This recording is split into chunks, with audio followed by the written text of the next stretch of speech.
start with the first major event in Alexander the Great's life, which is the death of his father in 33 BCE. Okay? And Alexander right now, he's only 20. And when his father dies, he is automatically coronated as king of the kingdom of Macedon. Now, I want to explain the circumstances of Philip's death, because it's very important for us to understand the sort of psychology of his son. So 2 years before his death, Philip actually remarried. Okay? Now, remember that Macedon is a society that promotes polygamy. Okay? So Philip, at this point, already has 6 or 7 wives. The problem is that only one of his wives, named Olympias, has given birth to a son and therefore a heir. Okay? The son is Alexander. The other wives have failed to give birth to a heir. And it seems Alexander will be anointed king at the death of his father. So when Philip marries, her name is Cleopatra Eurydice, it's extremely controversial. Okay? It sort of disrupts the political order of Macedonia. The first reason is Cleopatra Eurydice, she is actually Macedonian. Before, Philip married foreign wives for diplomacy reasons.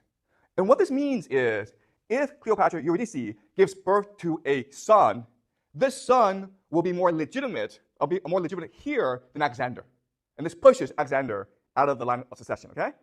So this is extremely controversial. It's like dynamite almost, okay? So that's the first problem. Second problem is Eurydice is the wife of one of Philip's great generals, Attalus, okay?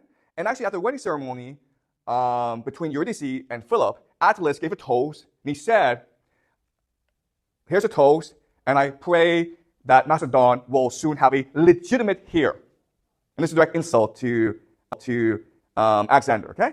The other problem is that Attalus, his father-in-law, is Parmenion, who is really Philip's partner, okay? The greatest general that Macedonia has, the person in control of the army, okay? So it seems like Alexander is being pushed out of the line of succession.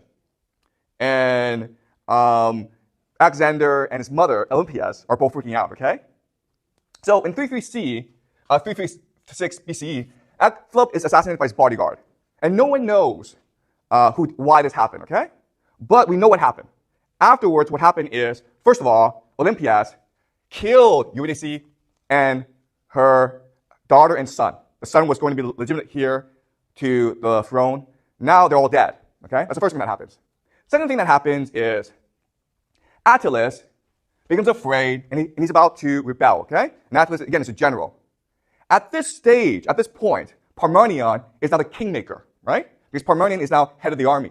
He can choose to support Attalus, his son-in-law, and rebel, okay, and maybe become king himself,